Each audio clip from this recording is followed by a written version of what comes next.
to hear what you had to say, and it feels like you can't take accountability at all.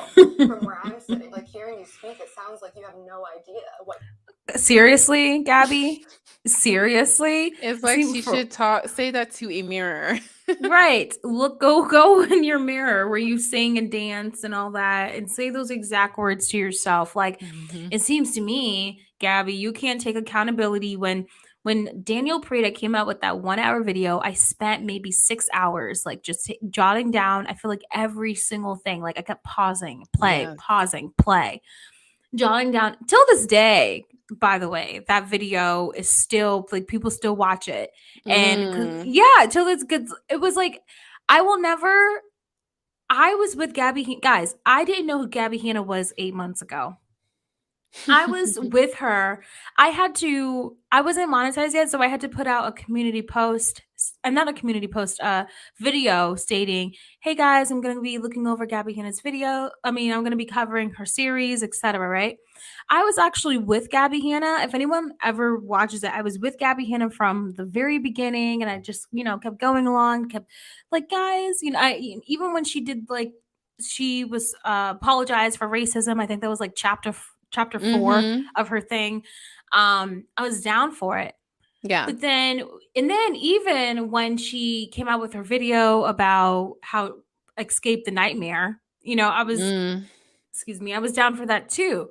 But then when Joey Graceffa came out with his video, I was kind of like, ooh. But then I was still kind of like on the fence a little bit because I still didn't know who Gabbie was, but I still was like, all right, because Joey Graceffa's video was like, I think 10 or 14 minutes long, right?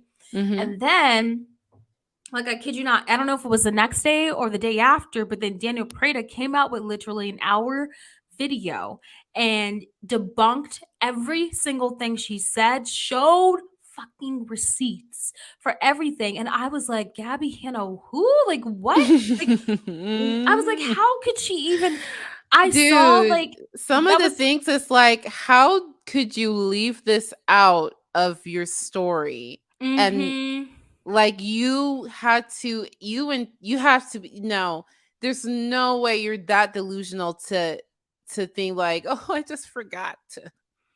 Yeah, like right, like she didn't mention that she didn't show up. She complained about how they didn't have the food for her on set, which is false because they did. But then she didn't really mention how, what was it? Oh, Daniel, who would go to the store, go to Whole Foods, get her 3 salads that she never ate. She never mentioned how she didn't show up for her 2 out of 3 fittings.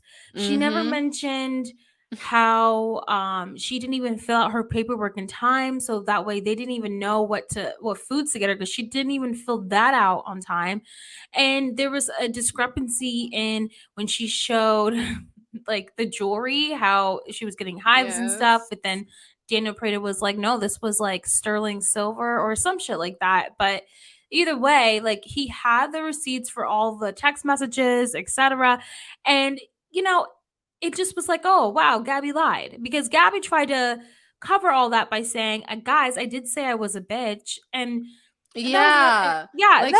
she thinks just saying that you're an awful person, that doesn't make it okay to be an awful person. I know. I remember watching Observe. I don't know if you watch him. Do you watch him?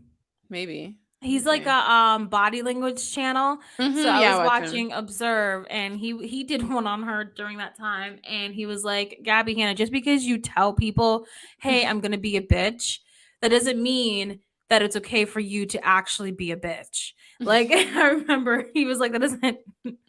It was so funny. He did a really good job of like breaking her down as well too. But yeah, and also the thing is, okay, let's say, you know what, you did tell us you were going to be a bitch. Nobody outed her. Like nobody. I know. Nobody went out to say, oh my gosh, can you believe Gabbie did it? People kept it to themselves, or if they really wanted to know, they would say, yeah, it wasn't my thing, probably wouldn't work with her again. And they kept it pushing. She's the one who brought it out. Right. And it's crazy because what constituted, like, the only reason why she decided to make this video is because Daniel, with all the shit that I don't even know what I'm trying to say, because with all the shit that went down, she should have been lucky and glad. The only things that Yeah. Daniel Prada said was in an interview while he was in a car driving.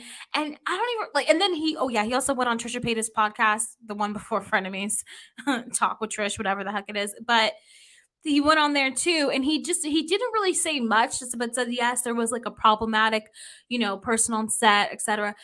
And I'm surprised. She should have been grateful that that's all they Yeah. said about her. So But for her she to was even mad that Mhm. in their personal, private conversations, they were talking shit, which I don't know. It's like that's your fault for taking what somebody is saying in private, and they're Mhm. purposely saying it in private, not saying it in public for a reason, and Mhm. you expose it publicly. You out yourself. Right.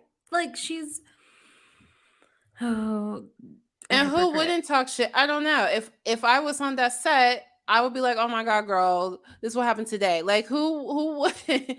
Who wouldn't? I mean, Yeah, it's but those ridiculous. people were clearly professionals.